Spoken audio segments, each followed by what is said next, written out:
Wouldn't you love to be the successor to Booga as world champion? Or the next Tayson with $1 million of online earnings? Well, first you need to improve, and here's how you should be doing it.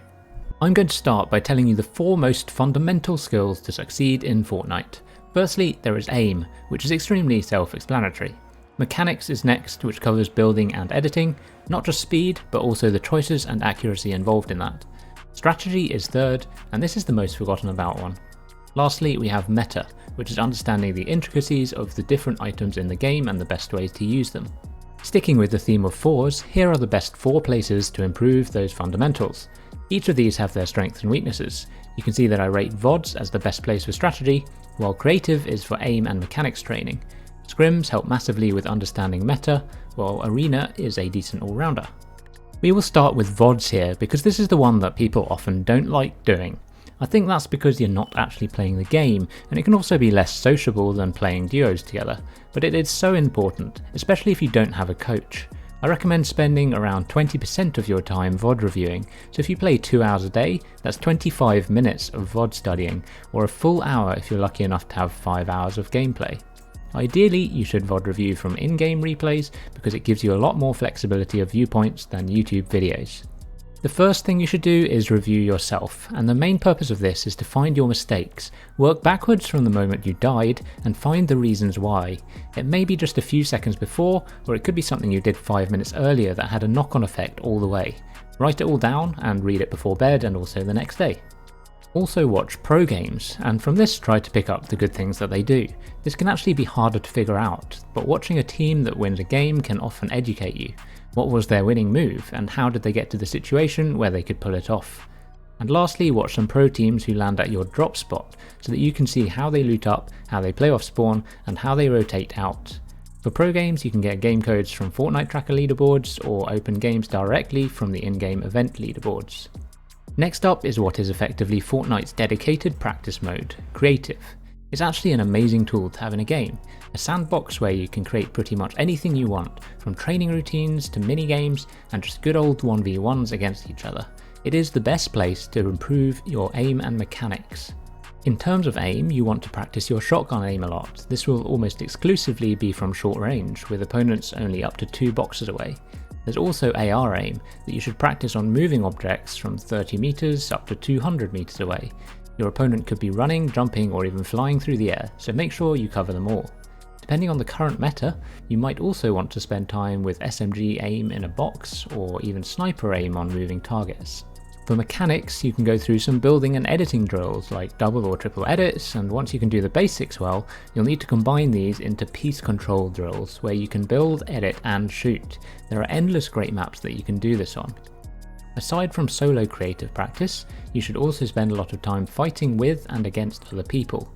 If you don't have a good friend group to play with, use the in-game matchmaking tools to find an opponent.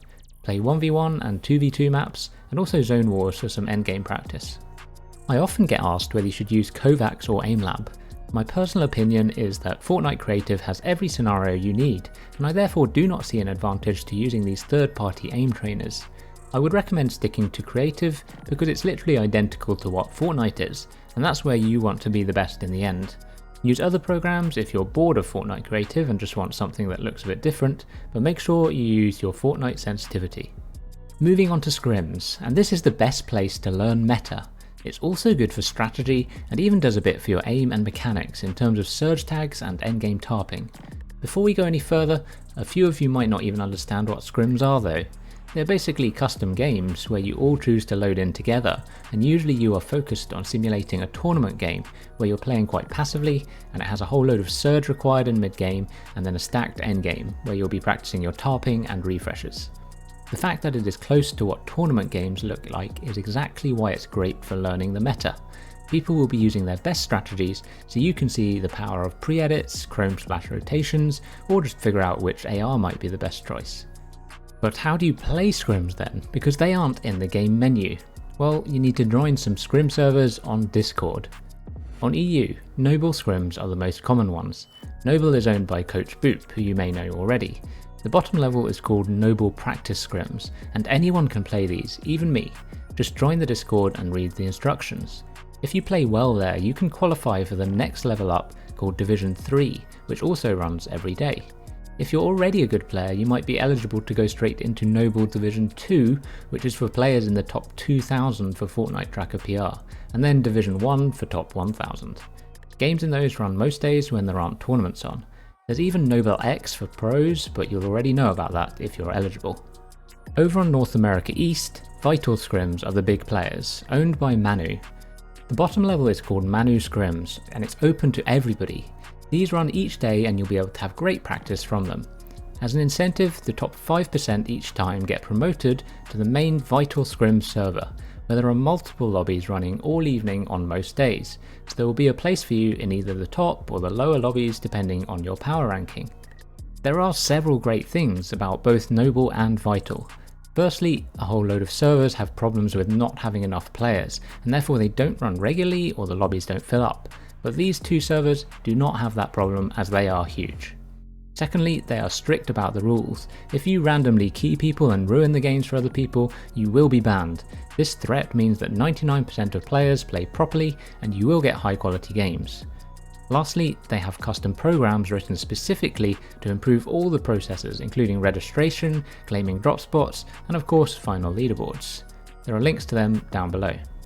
As for other regions, well, the options aren't quite as good to be honest, but on NA West there are some Vital Scrims, and on other regions, Scrims seem to run sort of sporadically on or off, so you'll have to get in touch with someone from that community to figure out what's going on. Our last practice area is Arena, and it does help various aspects of your game, but the tournament games are very different from Arena on the whole, so I did not give it any rating for learning strategy. It actually has the danger of learning incorrect strategies such as W keying like crazy all day, which just isn't a good idea in a tournament. However, it does give you practice for your drops, loot paths and fighting off spawn, which is something you can't really find elsewhere. Play as much or as little Arena as you want, because in the end the practice isn't so focused and it's mostly just a fun mode to play and relax with, while slowly working on a couple of things. Keep some off-spawn things in mind and then play the game out however you want, because nobody cares about the endgame there. I hope that's been helpful for explaining the basics of what you can do to improve at Fortnite, and why you need several different game modes to improve all the different fundamentals and be the best player you can be. Thanks for watching, see you next time.